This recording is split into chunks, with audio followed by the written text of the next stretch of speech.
Over the last 20 years working in restaurants, I met a lot of really interesting people. Bourdain called us pirates and misfits, and he couldn't be more right. We really were, I say were, we are a hodgepodge of cultures and backgrounds, and we get to play with food all day, and we get to make a living doing that, and it's pretty damn awesome. This is what Inside the Pressure Cooker is all about. It's about making some new friends and sharing some stories with some old friends. And listen, we all know that life inside a kitchen is not for everyone. We've seen plenty of people come and go that thought they could hack it and they couldn't. It really does take a special someone not only to survive, but to really thrive in an environment of just what feels like complete fucking chaos, but it's pretty damn controlled. And then just the constant pressure and the stupid hours you put in, not to mention it can be a very thankless job. Before you know it, it's all in your blood and it's the only thing you know. And you need more. It's an addiction. This is the bond that all line cooks and chefs share. It's becoming the heartbeat of the kitchen, as cliche as that fucking sounds. But it's in our blood, which means it's fucking pulsing through our veins. And it's what we live for. Hey, quick interruption before we jump on to the rest of this. Two things.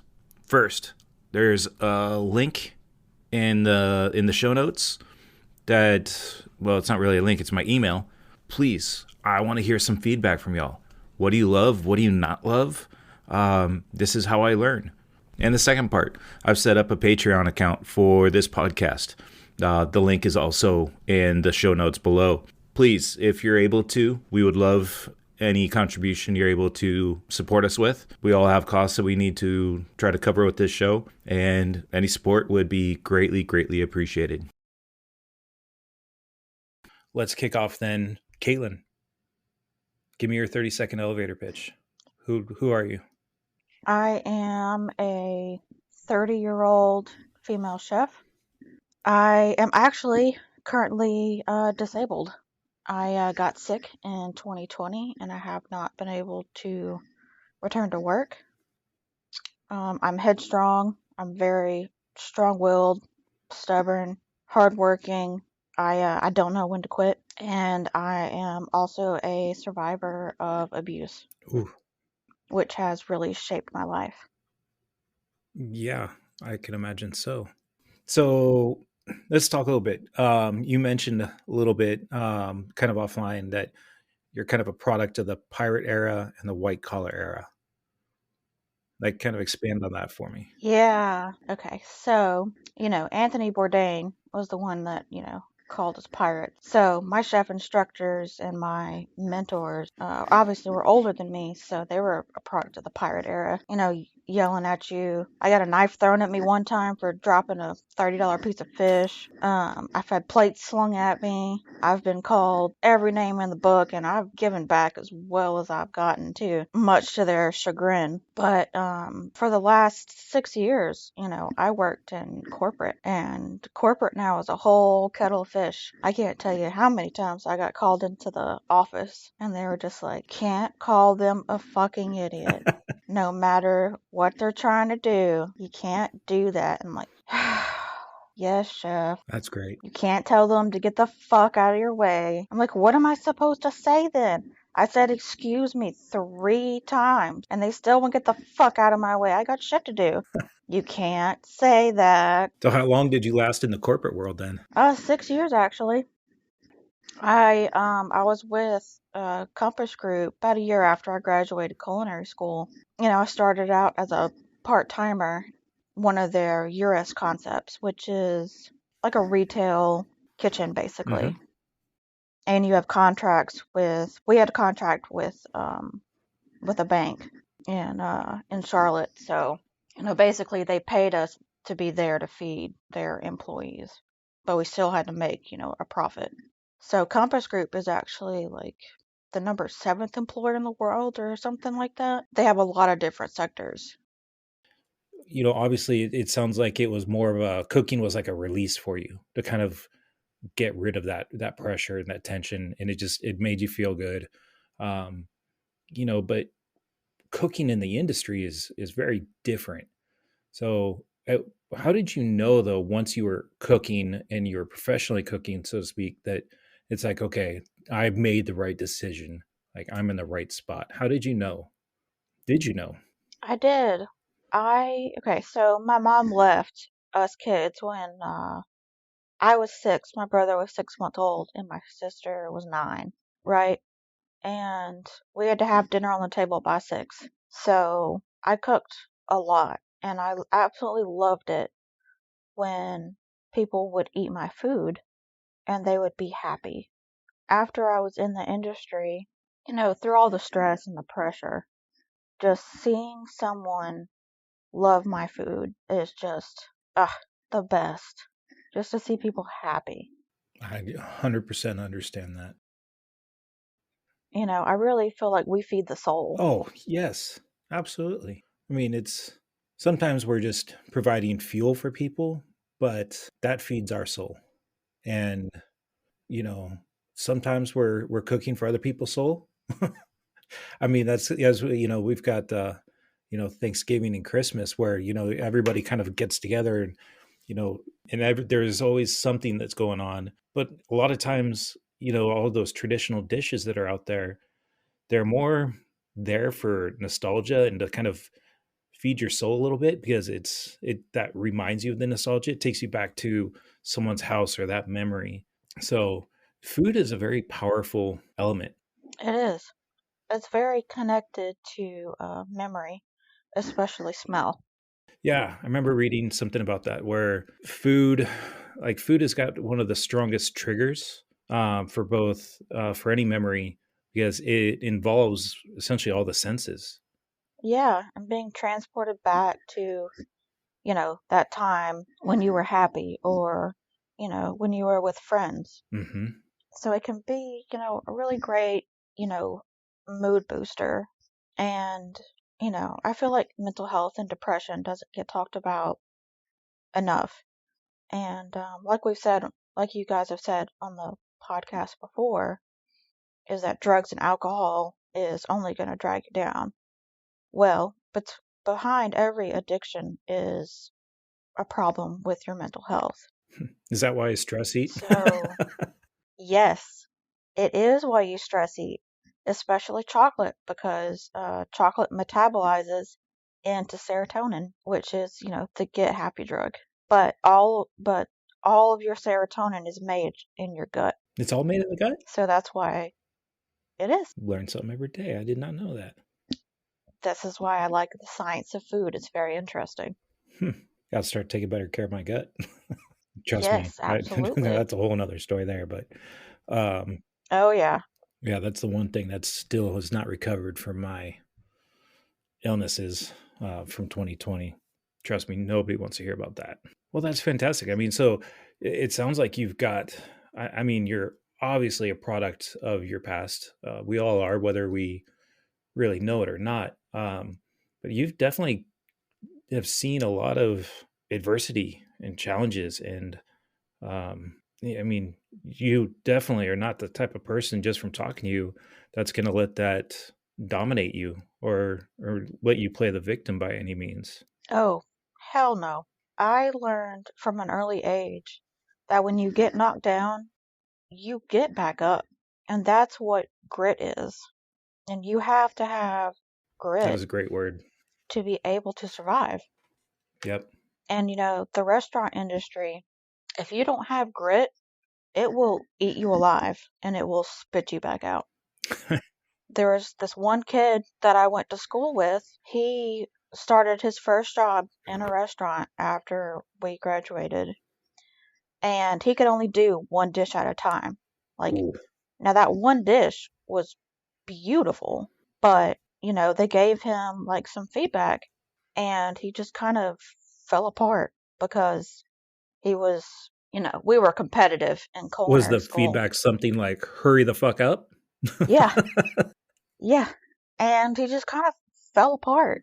And I was just shaking my head like, dude, You should be go into food styling, not commercial production. yes.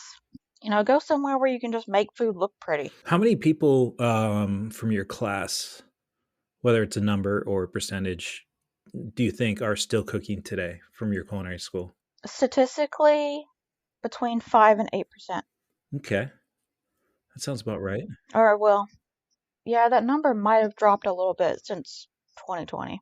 Yeah, that's it's funny how COVID was. It's almost needs to be renamed like the Great Alignment or Realignment. Yes, there was, a big shift and a lot of pivoting during 2020. And, even those of us who had it together and was, rolling with the punches, some of us got sick and were not able to cook in, the kitchen anymore. And that just sucked. There's so many great chefs and great people that we have lost. And I really feel like our industry is really in danger right now because there are labor shortages everywhere across the country. No matter how well you pay, no matter what your Yep. benefits are, like they're starting to like mechanize a lot of stuff, even in like casual dining restaurants. Uh-oh.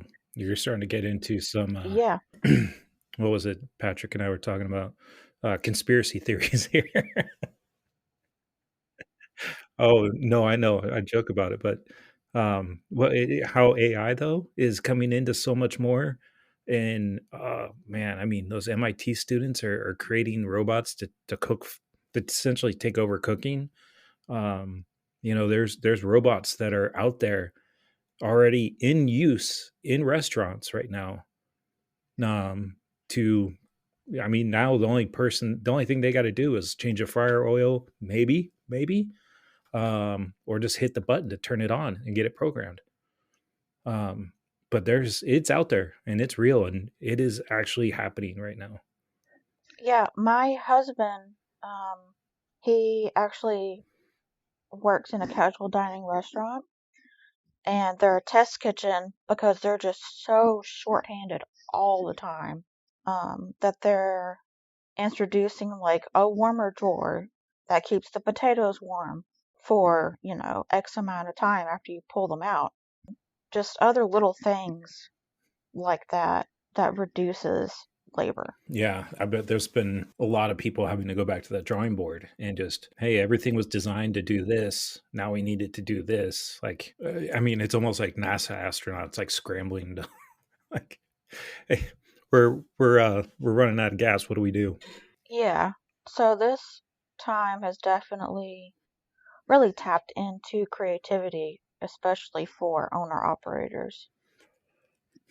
I mean, it's funny you say that because I mean, creativity has suffered in some ways, but it hasn't in others. Like, we've had to get more creative in just different ways.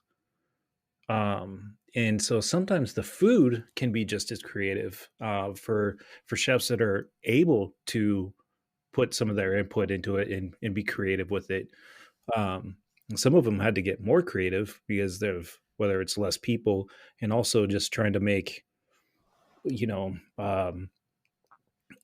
their margins on even less or make up for some food cost just as those prices go up. Um, but then there's also just getting creative on figuring it out. Like, how is this all going to work when if someone doesn't show up? So, I mean, but I also know what you're saying because in some ways, it creative is suffered because they're not able to. In some ways, it's become where there was creativity. It's been more standardized to eliminate creativity because a lot of ownership always believed that creativity caused food costs to go up.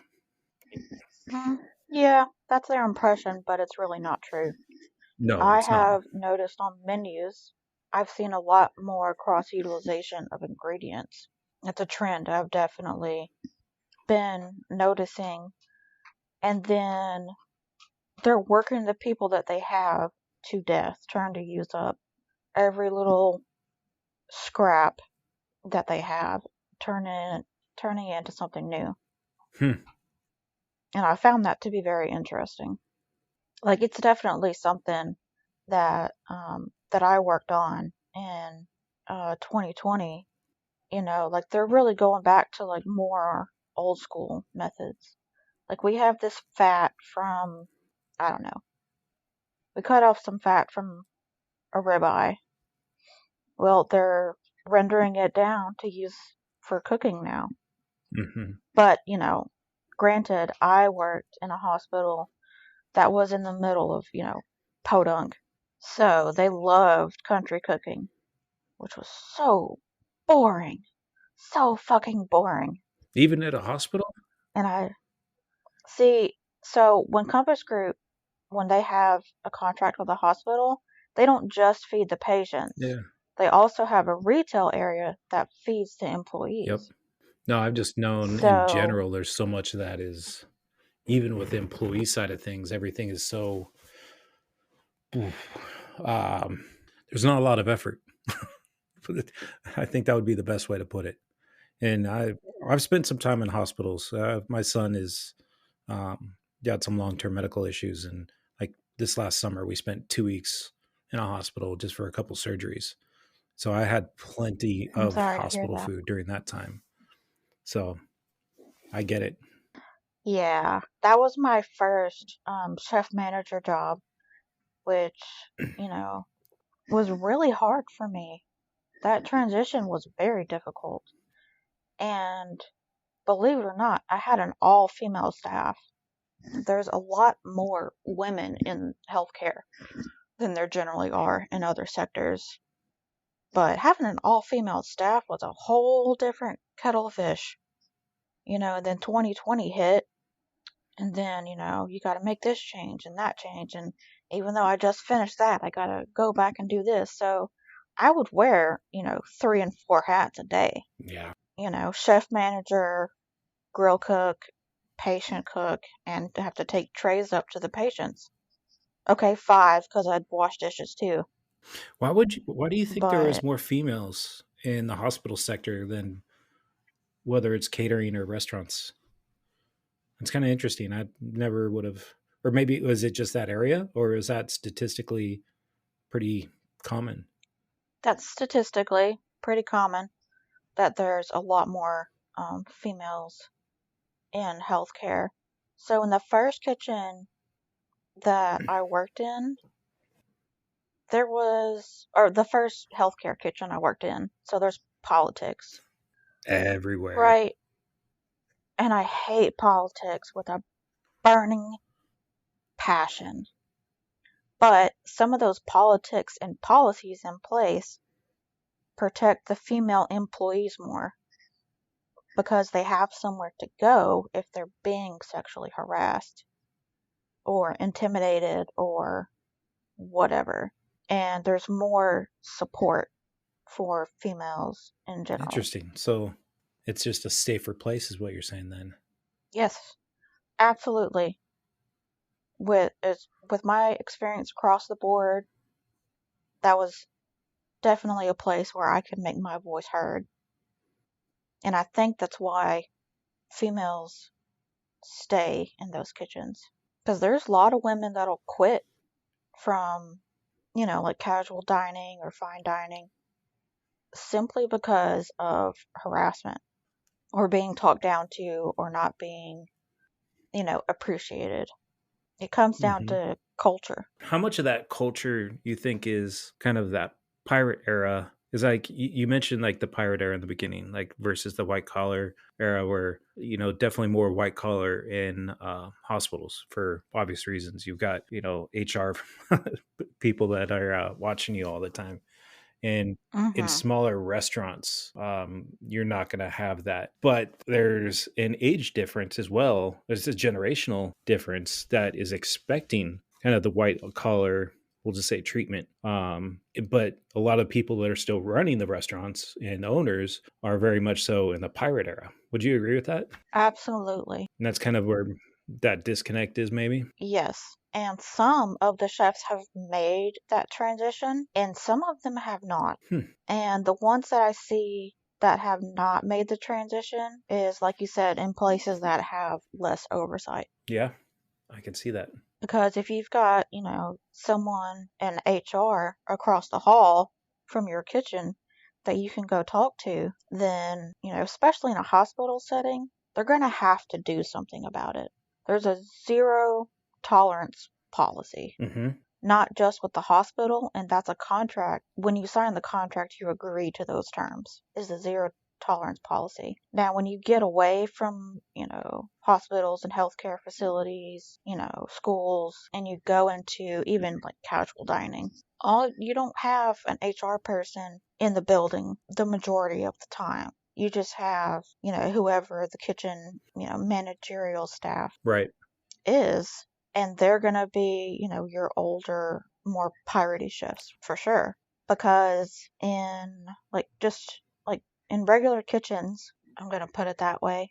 Can I start over? Sure. So, in like restaurant Mm-hmm. kitchens, there's a lot more pressure. There's a lot more chaos. There's less organization and there's less structure. I don't know So, if I'd necessarily agree with that part, though. what I mean by that is the patients have to be fed at a certain time. The patient Oh, count I, fluctuates some from day I to see day. where you're going with that. Okay, I gotcha. Yeah. Okay, And then retail has to open by a certain I time gotcha. every day. Yeah, restaurants are a lot more free for Ebb all. and Yeah. flow. Okay, I'm Yeah. sorry. Keep going.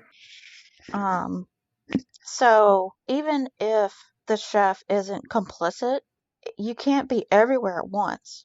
You can't see everything. So I feel like those kinds of complaints are a lot easier to sweep under the rug, right? Because it's you know, person versus person. Hmm. He said, she said, right? And more people have their heads down just trying to do their work. They're not really paying attention. Yeah, I mean, I'd hate to think that it's just always a he said she said. I mean, obviously, whenever there's an accusation, there needs to be some form of follow up. But to me, that's also just. I think you've mentioned this as well. Like that's just 100% a culture thing, regardless of the size of your Mm-hmm. restaurant. Um, and and honestly, I think that's a big issue with a lot of these so-called, I don't want to say so-called, but like staffing issues. um you know i I've gone to some places where they're short staffed, they're struggling, and you can just tell. And you can also feel a difference. And then you'll go somewhere else and you look around and you're like, staffing is not an issue here. um and but it also feels different, and it's just, they're staffed because people want to be there. Mm-hmm. So I mean, without turning into a big corporate behemoth where everything is about, oh man, I don't want to say rules and regulations because that's it. Um, I mean, what's the solve for that, you think? I mean, outside of just, I mean, God, how do you even answer that? I'm kind of, how does anyone answer that? And thank you for listening to this episode of Inside the Pressure Cooker. If you enjoyed this episode and feel like you're able to take something away from it, please go to Apple Podcasts and rate and review us. If you don't use Apple Podcasts, please follow us, as well as share this episode with a friend. This is a publication by Rare Plus Media, hosted and produced by me. From Rare Plus Media and myself, Chad Kelly, thank you for listening. Keep kicking ass.